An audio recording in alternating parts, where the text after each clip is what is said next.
여러분 앞으로 계속적으로 히브리서의 복음을 전할 것이기 때문에 오늘 설교가 좀 잘 이해가 안 되더라도 꾸준히 계속적으로 같이 따라오시면 아주 충만한 보화를 얻게 될 것이라고 생각합니다. 여러분 혹시 재판 받아본 적 있으십니까? 저는 불행인지 다행인지 아직까지 재판을 받아본 적은 없는데요. 자, 재판이 어떻게 진행됩니까? 그 검사가 이제 피고인이 죄를 지었다는 증거를 제시하면서 유죄를 주장하죠. 그러면 이제 피고 측 변호사는 결백을 주장하거나 아니면 이제 형벌을 줄여줄 것을 또 요청하고, 그리고 이제 판사는 검사 측과 또 피고 측의 진술을 듣고 판결을 내립니다. 억울하게 누명을 쓴 사람은 법정에서 올바르게 심판이 내려지기를 간절히 정말 바랄 것이고요. 죄가 있는 사람은 그 법정에 서는 게 아주 두려울 겁니다. 또 그런데 나는 돈이 없어서 변호사를 선임 못했는데 재판장도 공정한 재판관이 아니어가지고 이 사형을 선고받는다면 정말 얼마나 억울하겠습니까? 그런데 실제로 이런 일이 좀 종종 있습니다. 자, 여러분 아십니까? 우리 모두는 반드시 재판을 받게 됩니다. 누구도 피할 수 없고 모두에게 임하는 재판입니다.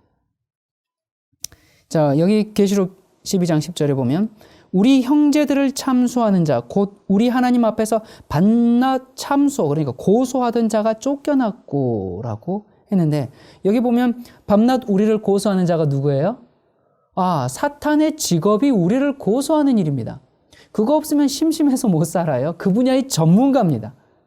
우리가 얼마나 죄를 지었는지 아주 샅샅이 뒤져가지고 명백하게 밝혀내는 아주 유능한 검사입니다. 뇌물도 받지 않아요. 또 있는 죄를 없다고도 안 합니다. 사실을 그대로 적시해서 최고 형량을 받게 하는 아주 능력 있는 검사입니다. 자, 이렇게 고소하는 자가 있으니까 법정이 세워지겠죠. 그래서 히브리서 9장 27절에 보면 한 번 죽는 것은 사람에게 정하신 것이요 그 후에는 심판, 재판이 있으리니 라고 했습니다. 그러니까 인간으로 태어난 모든 사람에게 재판이 있다고 했습니다. 재판장은 누군가? 야고보서 4장 12절에 보면 입법자와 재판자는 오직 하나이시니 능히 구원하기도 하시며 멸하기도 하시느니라. 그러니까 입법자, 법을 만드신 분이 재판도 하십니다. 하나님께서 법도 만들고 또 재판도 하시니까 하나님이 공의로운 분이시라면 이 법에 맞춰서 재판을 하실 겁니다. 참 다행이죠? 만약에 재판장이 뇌물 받고 자기 마음대로 하면 어떻게 되겠어요? 그런데 다행히도 법에 근거해서 재판을 하신다. 입법자와 재판자를 하셨습니다. 자, 그런데 그 법에 뭐라고 되어 있냐면 로마서 6장 23절에 보니까 죄의 싹은 사망이요. 죄를 지으면 죽는다. 그렇게 되어 있습니다. 그래서 이 사형 선고를 면할 방법이 하나 있는데요. 히브리서 9장 22절에 보니까 피 흘림이 없은즉 사함이 없느니라. 그러니까 용서를 받으려면, 사함을 받으려면 피 흘림이 있어야 합니다. 다시 말해서 용서를 받으려면 죽어야 합니다. 당신 용서해 줄 테니까 죽으시오. 여러분, 그건 용서받는 대가치고는 너무 크잖아요. 그게 용서입니까? 그거 아니죠. 그래서 이 법정에 아주 유능한 변호사가 한 명 등장하는데, 요한일서 2장 1절에 우리에게 대언자가 있으니 변호사가 있으니 곧 의로우신 예수 그리스도시라. 자, 이 변호사가 우리를 변호해 주시는데 무엇을 근거해서 변호해 주시느냐면 히브리서 9장 12절에 염소와 송아지의 피로 아니하고 오직 자기 피로 영원한 속죄를 이루사 단번에 성소에 들어가셨느니라. 여러분, 그래서 예수님의 보혈을 앞세워서 나가는 사람은 심판대를 통과할 수 있습니다. 넉넉히 통과할 수가 있습니다. 여러분 우리는 염려할 게 없습니다. 예수 그리스도의 피를 통해서 넉넉히 통과할 수 있는 이 은혜의 기간 동안 우리가 주님 앞에 나와야 합니다. 여러분 이 재판이 지금 현재 진행 중이거든요. 그러니까 예수님께서 재림하시기 전에 그 하는 이 심판을 다니엘서에서는 성소가 정결하게 되는 일이다, 그렇게 이야기를 합니다. 다니엘서 8장 14절에 그가 내게 이르되 2300주야까지니 그때에 성소가 정결하게 함을 입으리라. 여기 정결하다, 이 말은 의롭다, 정결해지다, 정의를 행하다, 옹호되다, 그런 뜻이거든요. 그러니까 성소가 정결하게 된다라는 이 뜻은 정결뿐만 아니라 옹호된다는 의미도 함께 있습니다. 다시 말해서 재림 전에 심판을 하시는데 그 심판의 이유가 옹호하기 위함이라는 뜻입니다. 뭐가 옹호된다는 뜻일까요? 첫 번째는 하나님이 어떤 분이신지 하나님의 성품을 옹호합니다. 여러분 사탄은 뭐 하는 자라고 했습니까? 아까 고소하는 자라고 했죠. 그런데 이 사탄이 사람들만 고소하고 있는 게 아닙니다. 하나님도 고소를 해요. 근데 하나님을 어떻게 고소하는가? 사탄이 고소하기를 하나님이 사람을 잘못 만들었습니다. 하나님의 법은 지킬 수가 없기 때문에 사람이 범죄한 거 아닙니까? 그래서 그걸 하나님이 책임져야죠. 이렇게 고소하고 있는 겁니다. 자기가 다 그렇게 사람들을 범죄하게 그렇게 만들어 놓고는 모든 책임을 지금 하나님께 뒤집어 씌우고 있습니다. 그래서 하나님은 온 우주 앞에 이 죄의 책임이 없다는 것이 옹호되어야 합니다. 자, 그리고 두 번째, 뭐가 또 옹호되어야 하는가? 하나님의 백성이 옹호되어야 합니다. 여러분, 이 심판은 온 우주 앞에서 하나님뿐만 아니라 하나님의 백성들도 옹호해 줍니다. 성도들이 여러 세기 동안 핍박을 당해왔을지라도 이 심판은 그들을 변호해 주고 원한을 풀어주는 재판입니다. 여러분, 하나님의 백성을 심판하는 일이 예수 그리스도를 믿는 자들의 구원을 위태롭게 합니까? 결코 그렇지 않습니다. 진실한 신자들은 예수님을 중보자로 신뢰하고 그리스도와 연합하고 있습니다. 이것이 그들이 구원받기에 충분한 이유입니다. 그래서 이 심판은 옹호 심판입니다. 시편 51편 1절에 보면 주의 인자를 쫓아 나를 긍휼히 여기시며 주의 많은 자비를 쫓아 내 죄가를 도말하소서. 여러분 여기 보니까 다윗이 밧세바와 동침한 후에 자신의 죄가를 도말해달라고 기도하고 있습니다. 여기 도말한다라는 말은 지워버린다라는 그런 뜻이거든요. 자, 이사야 43장 25절 나는 나를 위하여 내 허물을 도말하는 자니 나를 위하여 하나님을 위하여 너의 허물을 도말한다고 했습니다. 자, 너의 죄를 기억지 아니하리라. 또 44장 22절 내가 내 허물을 빽빽한 구름에 사라진 같이 내 죄를 안개에 사라진 같이 도말하였으니 너는 내게로 돌아오라. 내가 너를 구속하였음이니라. 여러분 하나님은 우리를 용서하실 뿐만 아니라 우리의 죄의 기록조차 지워버리시는 분 맞습니까? 맞습니다. 하나님은 그렇게 하기를 원하십니다. 하나님이 원하십니다. 나를 위하여 원한다 했습니다. 나보다 하나님이 더 원하시는 일입니다. 왜 그런가? 하나님은 그런 더러운 기록을 남겨두기를 원치 않으시기 때문에 그렇습니다. 여러분 구약시대의 백성들의 죄가 어떻게 도말되었습니까? 히브리서 9장 9절과 10절에 보면 이 장막은 현재까지의 비유니 이에 의지하여 드리는 예물과 제사가 섬기는 자로 그 양심상으로 온전케 할 수 없나니 이런 것은 먹고 마시는 것과 여러 가지 씻는 것과 함께 육체의 예법만 되어 개혁할 때까지 맡겨둔 것이라.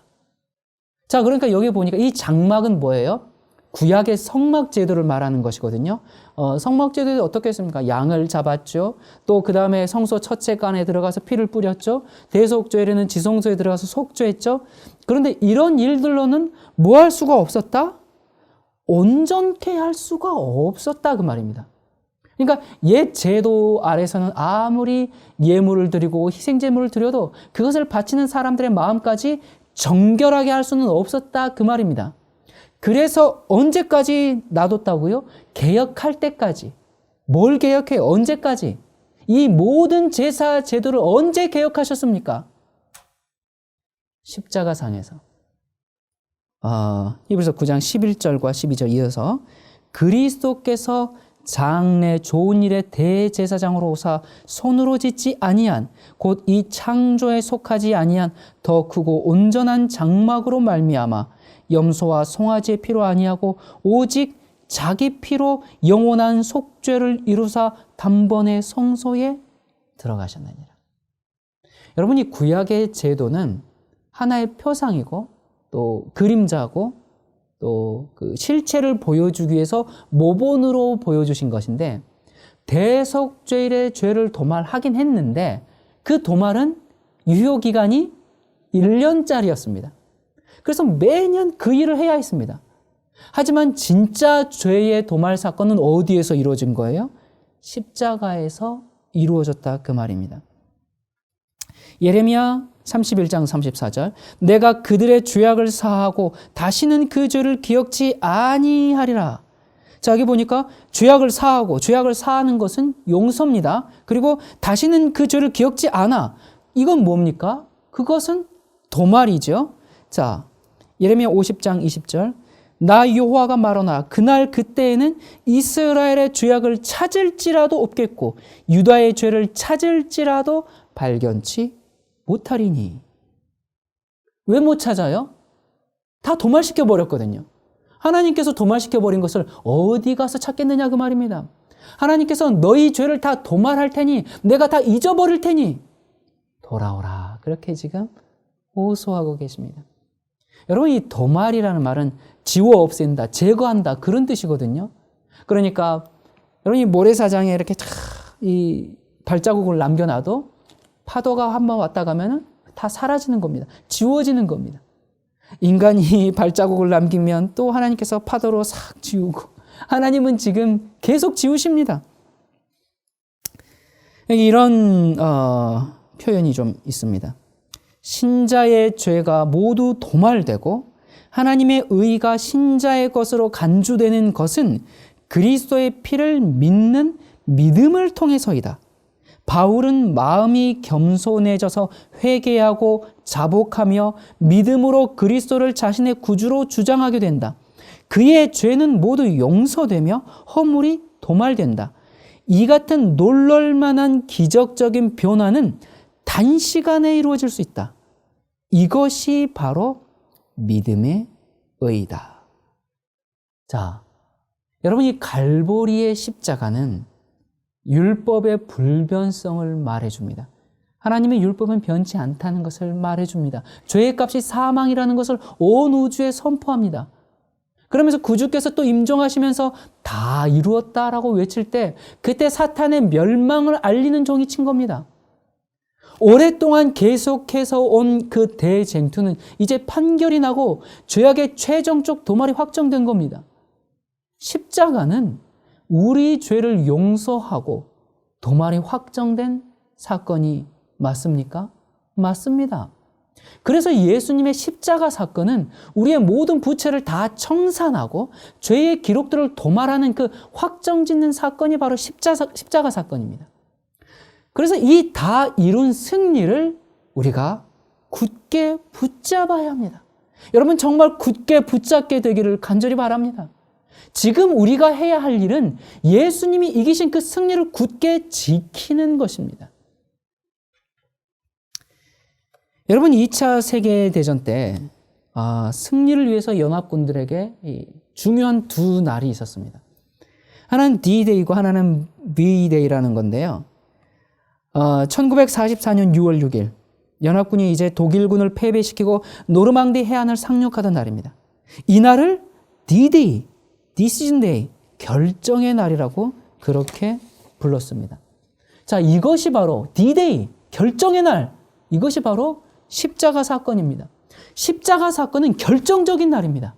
사탄이 패배했고 하나님이 승리했고 온 우주가 죄 없이 완전하게 보존될 수 있다는 그 확실한 승리가 이루어진 곳이 십자가입니다. 예수님께서 다 이루었다 할 때 우리의 모든 부채가 다 지불됐고 죄의 도말이 확정된 사건이 십자가 사건입니다. 그런데 또 하나가 남아 있습니다. 이렇게 끝난 게 아닙니다. 이 노르망디 작전으로 전쟁이 끝난 게 아니었습니다. D-Day로 끝난 게 아니었어요. 이날부터 이제 가장 격렬한 저항을 받게 됩니다. 그러다가 1945년 5월 8일 독일의 베를린을 점령하고 나서야 전쟁이 끝났습니다. 그래서 베를린을 함락시키던 그날이 바로 결정적인 승리가 성취되는 순간이었습니다. 그날을 V-Day, 그렇게 불렀습니다. V-Day라고 불렀거든요. 예수님의 재림 사건은 승리의 날입니다. 그러면 우리는 이 십자가 사건의 이 디시즌 데이를 통해서, 이 D-Day를 통해서, 이 V-Day를 통해 향해 나가면서 주님이 이미 다 이루어 놓으신 그 결정적인 구원을 끝까지 지켜가야 하는 것이 우리가 해야 할 일입니다. 우리가 구원을 이루는 게 아닙니다. 이미 십자가에서 다 이루어진 구원을 끝까지 지키고 나가야 하는 은혜가 있어야 합니다. 계시록 2장 25절에 다만 너희에게 있는 것을 내가 올 때까지 굳게 잡으라. 주님께서 올 때까지 굳게 잡으라라고 말씀하셨습니다. 3장 11절에 내가 속히 이 말이니 내가 가진 것을 굳게 잡아 아무나 내 면류관을 빼앗지 못하게 하라. 여러분, 힘들고 어려울 때마다, 낙심되고 시험에 빠질 때마다 주님이 나를 위해 하신 승리를 굳게 잡으시기 바랍니다. 여러분, 이 고린도전서 15장 57절에 우리 주 예수 그리스도로 말미암아 우리에게 이김을 주시는 하나님께 감사하노니, 주님의 승리입니다. 이 승리를 굳게 잡아서 아무나 내 면류관을 빼앗지 못하게 해야 됩니다. 자, 그런데 이제 질문이 있어요. 죄인의 모든 죄가 다 도말됐으면 됐지 무슨 심판이 있느냐, 이런 질문을 하게 됩니다. 왜 이런 얘기를 하냐면요, 이것은 한 가지만 봐서 그렇습니다. 여러분, 성경은 전체적으로 조화롭게 봐야 합니다. 개인의 죄가 도말되는 것뿐만 아니라 온 우주에서 죄가 도말되는 사건이 있어야 합니다. 이 개인의 속죄와 도말은 이사야 43장 25절에 나는 나를 위하여 내 허물을 도말하는 자니 내 죄를 기억지 아니하리라고 아까 말씀하셨습니다. 그런데 죄의 도말이라는 게 개인만 하는 게 아닙니다. 우주적인 속죄와 도말이 필요합니다. 그래서 다니엘서 8장 14절 아까 읽었죠? 그때의 성소가 정결함을 입으리라 하였습니다. 성소가 정결케 되어야 우주적인 속죄가 도말이 됩니다. 이 두 가지를 함께 조화해야 합니다. 우리가 이 개인의 구원 문제에만 집착하면 이 하늘 성소의 우주적인 이 죄의 도말 문제를 도외시하게 됩니다. 죄의 도말은 우주적인 관점에서 죄의 장본인인 사탄이 제거되어야 합니다. 완전히 모든 죄가 다 도말되어야 하는 일이 남아있는 겁니다. 그래서 하늘 성소에서 죄의 도말 사건이 또 있어야 하는 겁니다. 그러니까 여러분이 속죄 사역은 내가 하는 일이 있고 하나님이 하시는 일이 있습니다. 그걸 어떻게 하는가? 그게 이 어떤 하나님의 속죄에 어떤 내가 뭘 보탠다라는 의미가 아니라, 우리가 성소 제도를 보면, 이 성막 제도를 보면 아주 정확하게 나타납니다. 그래서 성막 뜰에서 어린 양에게 죄를 전가합니다. 그 일은 누가 합니까? 그러니까 죄인이 하는 거죠. 내가 하는 겁니다. 그렇게 죄를 전가한 다음에 이제 대제사장인 예수님께서 자기의 피로 중보하시고 도말하십니다. 그러니까 이 땅의 지상 성막의 구조가 뜰이 있어요. 뜰에서 들어가면 성소 첫째 칸이 있어요. 그 다음에 둘째 칸이 이렇게 있는데, 죄인은 어디에만 갈 수 있습니까? 뜰에만 갈 수가 있습니다. 죄인이 뭐 첫째 칸 여기 가는 게 아니에요. 죄인은 뜰에만 갈 수가 있습니다. 나머지는 제사장이 하는 일입니다. 그러니까 우리가 주님, 제가 이런 죄를 지었습니다, 여기까지는 우리가 할 수 있는 일입니다. 제가 이렇게 죄를 지었습니다. 그러면서 그 뜰에서 양을 잡는 건까지만 할 수 있는 거예요. 그 다음은 누가 하시는 거예요? 그 다음은 예수님이 하시는 겁니다. 그러니까 예수님이 하시는 모든 일에는 우리가 관여할 바가 없습니다. 다 대제사장이 하는 거지 내가 뭘 보태는 게 아닙니다. 그런데 우리 마음에 안 든다고 재림 전에 심판이 없어. 그렇게 해버리면 그런 식으로 하늘 성소를 폐지해버리면 대제사장이 하는 일까지 우리가 다 관여하는 겁니다. 여러분 죄인이 하나님이 하시는 사역에 콩나라 판나라 할 수가 없는 겁니다. 대제사장이 하는 일까지 우리가 함부로 뭐라고 할 수가 없는 겁니다. 우리는 죄인으로서 어린 양을 의지하고 죄를 회개하는 일만 하고 나머지 일은 주님이 하시는 일입니다. 그래서 재림 전에 심판이 있다라는 것을 거부하는 것은 하나님께서 하시는 일을 폐지해버리는 것과 같은 것입니다.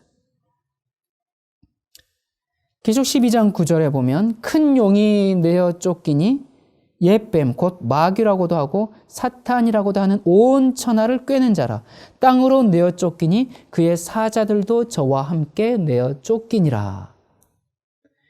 여러분 사탄이 지금 쫓겨나가지고 버젓이 살아있는데 이것을 그냥 끝낼 수가 없어요.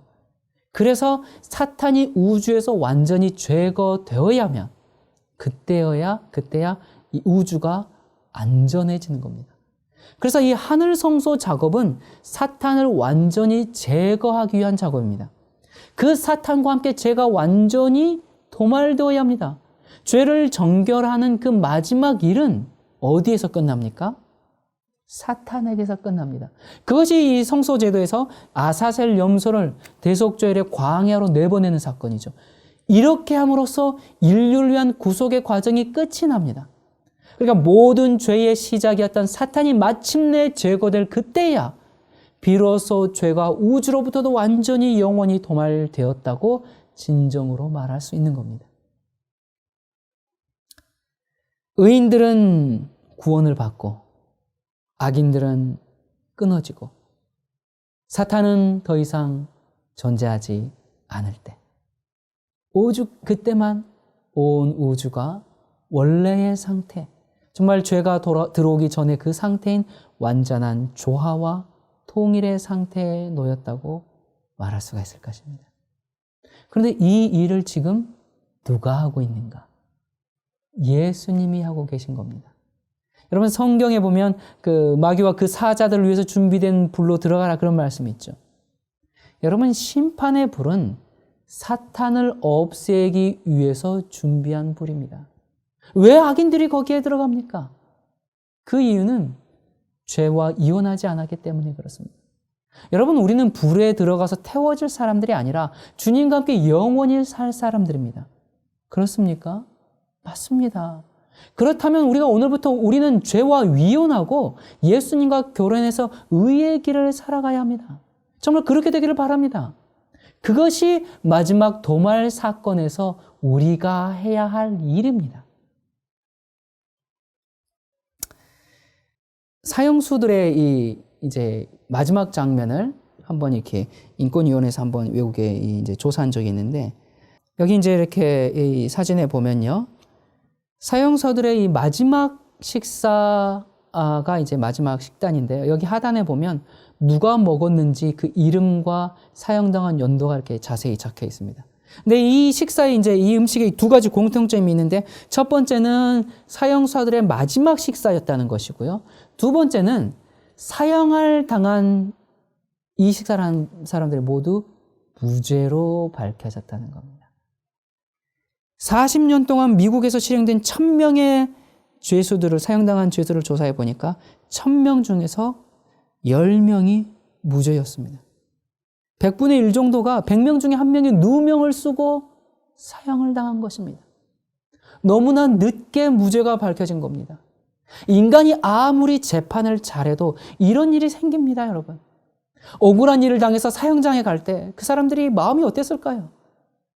얼마나 정말 원통하고 정말 재심이 한번 열렸으면 하고 얼마나 간절히 바랐겠습니까? 한번 재판이 다시 한번 열렸으면 하고 얼마나 바라겠습니까? 정말 내게도 유능한 변호사가 한번 있었으면 얼마나 하고 바랐겠습니까? 여러분, 사람들은 정말 억울한 일을 당할 때 변호사를 선임하고 법에 호소합니다. 그런데 변호사를 선임할 돈이 없어서 어려울 때 정말 유능한 변호사가 무료 변호를 해준다면 얼마나 고마운 일이겠습니까? 내가 누명을 쓰고 어찌할 수 없을 때 그때 유명한 변호사가 나타나서 내가 무료 변호를 해주겠습니다 하면 얼마나 좋겠습니까, 여러분? 재림 전에 있는 심판은 우리가 억울한 일을 당해서 사방으로부터 이 사람은 이래서 구원받을 수 없습니다. 저 사람은 저래서 구원받을 수 없습니다. 이런 정말 참소와 모든 누명을 다 쓰고 있을 때 예수님께서 무료 변론을 해주시겠다고 나서는 것이 재림 전에 있는 심판입니다. 여러분, 모든 하나님의 백성들은 하늘 가나안에 가기 전에 사탄의 비난과 고소를 반드시 당하게 됩니다. 그러니까 우리의 회개가 그러면 참이었는지 고소하는 자가 있으니까 하늘 기록책에서 조사를 하게 되는 일이 있을 수밖에 없는 겁니다. 그리고 그 조사하는 일을 그 심판을 통해서 반드시 통과해야만 하늘에 온 겁니다. 그런데 그 기록책에 뭐가 있어요? 회개가 있어야 합니다. 그 회개의 자료를 근거로 예수님은 우리를 위해서 변호해 주십니다. 많은 사람들이 심판한다, 조사한다, 뭐 이것만 생각해요. 여러분, 이렇게 하면 심판이 두렵습니다. 재판이 두려워요. 뭐 잘못 걸리면 이 정말 큰일 아닌가? 이렇게 됩니다. 그런데 여러분, 이 심판의 목적은 조사해서 벌 주는 것이 목적이 아니고요. 우리의 회개를 근거로 예수님이 변호하시는 것이 초점입니다. 여러분, 여기에 강조점을 두면 믿음이 생깁니다. 여러분, 믿음이 생깁니까? 예수님이 우리를 변호하시는 것이 초점이라고요. 강조점을 여기에 둬야 됩니다. 그런데 많은 경우에 어떻게 초점을 어디다 둬요? 이 하늘에 있는 기록책을 조사하고 행위에 따라 심판을 하기 때문에 막 이런 여기에다가 이 강조점을 탁탁 찍어오는 겁니다. 그러니까 무서운 거예요. 그런데 이 심판의 강조점은 거기가 아니고 하늘 법정이 열렸고 하늘 법정에서 사탄이 우리를 고소하고 그렇기 때문에 우리는 그 재판을 통과해야 되는데 이 재판에 우리를 위한 변호사가 계신다. 그것이 강조점입니다. 예수 그리스도의 십자가의 피를 옹호하는 것이 그 피를 증명하는 것이 재림 전에 심판하는 그 핵심인 것입니다. 죄의 기록만 있고 회개의 자료가 없다면 예수님이 변호하실 수 있을까요? 없는 겁니다. 여러분, 그렇기 때문에 우리가 예수 그리스도의 보혈을 의지해서 우리의 죄에 대한 회개가 오늘 반드시 있어야 예수님께서 우리를 변호해 주실 수가 있는 겁니다. 여러분, 우리가 복음서를 보면요, 예수님이 어떤 분이에요? 죄인들을 만나시고 병자를 고치시고 정말 그 따뜻하고 그 다정한 예수님을 우리가 보지 않습니까? 여러분, 우리가 복음서에서 만난 그 예수님과 하늘 법정에서 만나는 예수님이 혹시 동일한 분이십니까? 그렇습니다. 예수 그리스도는 어제나 오늘이나 영원토록 동일하다고 히브리서에 말씀하고 계세요. 예수님은 변하지 않으세요. 동일한 분이십니다. 그 사랑이신 분이 지금 하늘 법정에서 우리를 변호하고 계시지, 예수님이 이 땅에 계실 때 무료 변론을 해주신 적이 있습니다. 언제 하셨는가?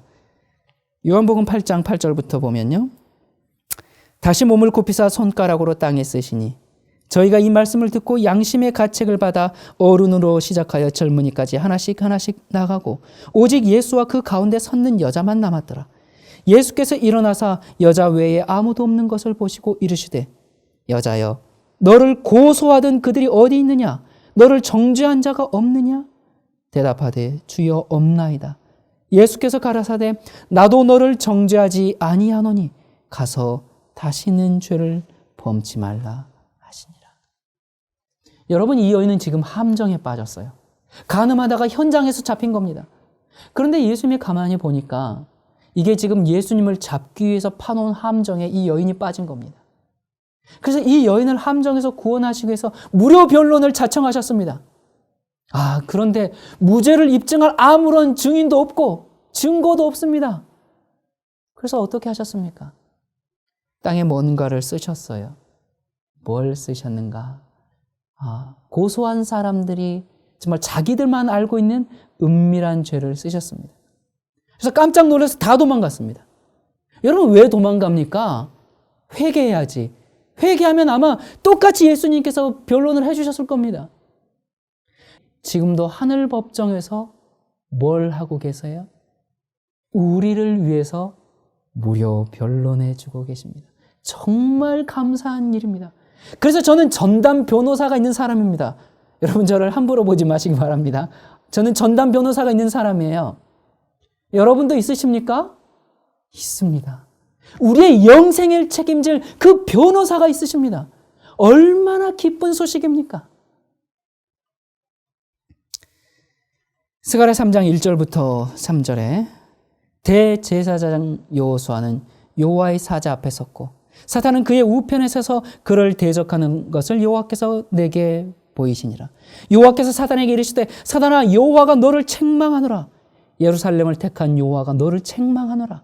이는 불에서 꺼낸 그슬린 나무가 아니냐 하실 때에 여호수아가 더러운 옷을 입고 천사 앞에 섰는지라.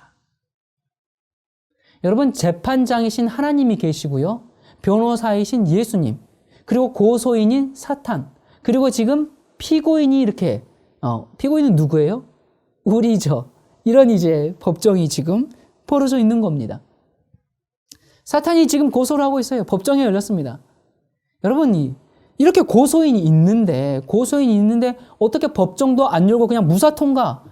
이럴 수가 없습니다. 그러면 불의한 재판장이 되는 겁니다.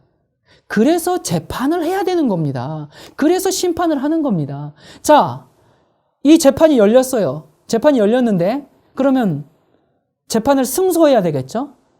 여러분, 이 재판에서, 이 법정에서 승소하려면 몇 가지 조건이 필요합니다.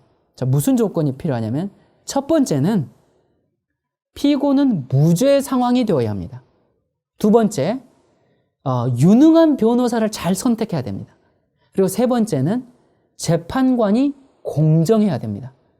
자, 이 세 가지 조건이 충족돼야 이제 승소할 수가 있거든요.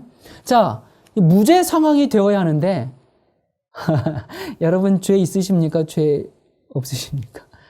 죄 지은 적 없으십니까? 죄가 분명히 있어요. 근데 이걸 어떻게 무죄로 만들 것인가? 그래서 예수님의 피를 의지해서 회개한 죄인은 무죄 상황이 됩니다. 왜냐하면 그 죄인의 죄값을 이미 지불했기 때문에 그렇습니다. 따라서 우리가 그 피를 의지해서 회개했다면 무죄입니다. 그리고 예수님은 유능한 변호사이십니까? 그렇습니다. 자, 그리고 하나님은 공정한 재판관이십니까? 그렇습니다. 자, 그래서 이 세 가지가 다 충족되면 재판을 넉넉히 이길 수가 있는 것입니다.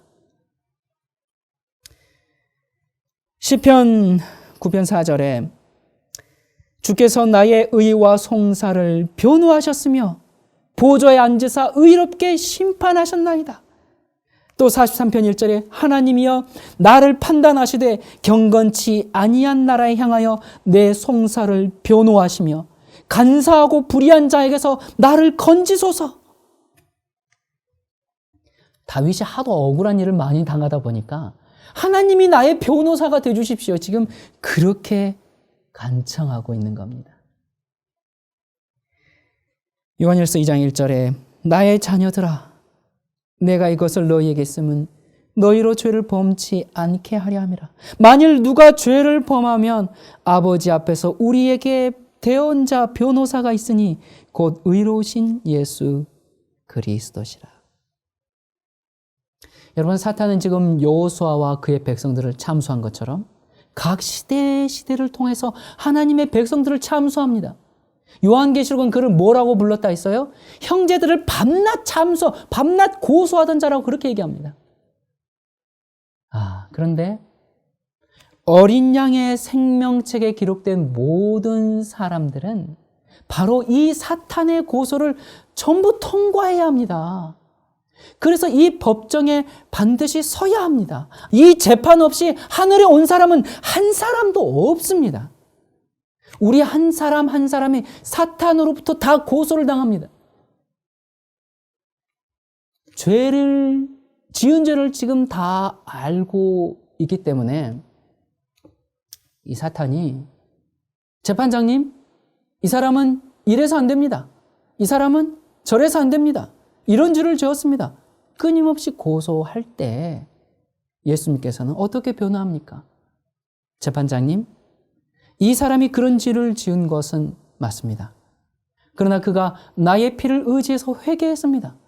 제가 그 값을 지불했습니다. 나의 피를 가지고 그를 변호합니다. 그는 무죄입니다. 라고 할 때 사탄이 할 말이 있습니까? 없는 겁니다. 그래서 3장 4절부터 이 재판 장면이 계속 이렇게 이어집니다. 여호와께서 자기 앞에 선 자들에게 명하사 그 더러운 옷을 벗기라 하시고 또 여호수아에게 이르시되 내가 내 죄가를 제하여 버렸으니 내게 아름다운 옷을 입히리라 하시기로 내가 말하되 정한 관을 그 머리에 씌우소서 하며 곧 정한 관을 그 머리에 씌우며 옷을 입히고 여호와의 사자는 곁에 섰더라. 여호와의 사자가 여호수아에게 증거하여 가로되 만군의 여호와의 말씀에 내가 만일 내 도를 준행하며 내 율례를 지키면 내가 내 집을 다스릴 것이요 내 뜰을 지킬 것이며 내가 또 너로 여기 섰는 자들 중에 왕래케 하리라. 여러분 지금 더러운 옷을 입었어요. 불에 꺼낸 그슬린 나무예요. 얼마나 이게 그슬린 나무니까 스치면 다 때가 묻어버려요. 분명히 잘못을 저지른 사람이에요, 이 사람은. 그런데 이 사람은 어떤 자리로 나온 사람이냐면 회개의 자리로 나온 사람입니다. 그래서 주님께서 그 사람을 만족히 여기시는 겁니다. 그래서 우리가 하늘에 가서 죽임을 당한 어린 양을 찬양하게 되는 겁니다. 여러분, 우리가 하늘에 갈 때 불법적으로 밀항해서 들어가고 싶으십니까? 아니면 합법적으로 그렇게 가고 싶으십니까? 여러분 정말 합법적으로 오케이, 좋아, 이 사람은 환영해. 그런 대접을 받고 가야지. 우리가 그렇게 가야 되지 않겠습니까? 그런데 그렇게 합법적으로 하늘에 가려면 이 재판을 반드시 거쳐야 합니다. 그런데 이 심판대 앞에 당당히 설 수 있는 것은 그 이유는 한 가지밖에 없습니다. 예수님의 보혈을 의지해서 그 변호사를 신임하고 넉넉히 승소할 수 있다는 그 믿음을 가지고 가야 합니다. 우리가 이 심판대에 당당히 믿음으로 나가는 그 은혜가 있기를 간절히 바랍니다. 기도하시겠습니다. 우리를 사랑하는 하나님 아버지, 우리의 연약함과 우리의 부족함과 우리의 더러움을 책망치 아니하시고 우리를 그리스도의 보혈의 피로 씻으시고 정결케 하시는 은혜를 인하여 참으로 감사합니다. 아버지, 사탄은 우리의 실수와 잘못들을 여전히 드러내놓고 고소하고 참소하고 있습니다. 밤낮 우리를 괴롭히고 우리를 어렵게 만들고 있습니다. 아버지, 그때 우리가 예수 그리스도의 보혈에 의지해서 우리의 그 모든 죄를 주님 앞에 다 내어놓고 진정한 회심과 회개의 역사로 그리스도의 피를 주장할 수 있도록 도와주시옵소서. 그리고 우리가 용서받은 자의 삶을 살 수 있도록 은혜를 또한 베풀어 주시옵소서. 우리는 우리 자신을 의지하지 않습니다. 우리는 너무 속절없는 인간들입니다. 오직 그리스도의 그 보배로우신 피만을 의지하오니 주여 우리를 긍휼히 여겨 주시옵소서. 우리를 사랑하시는 예수 그리스도의 이름으로 간절히 기도드립니다. 아멘.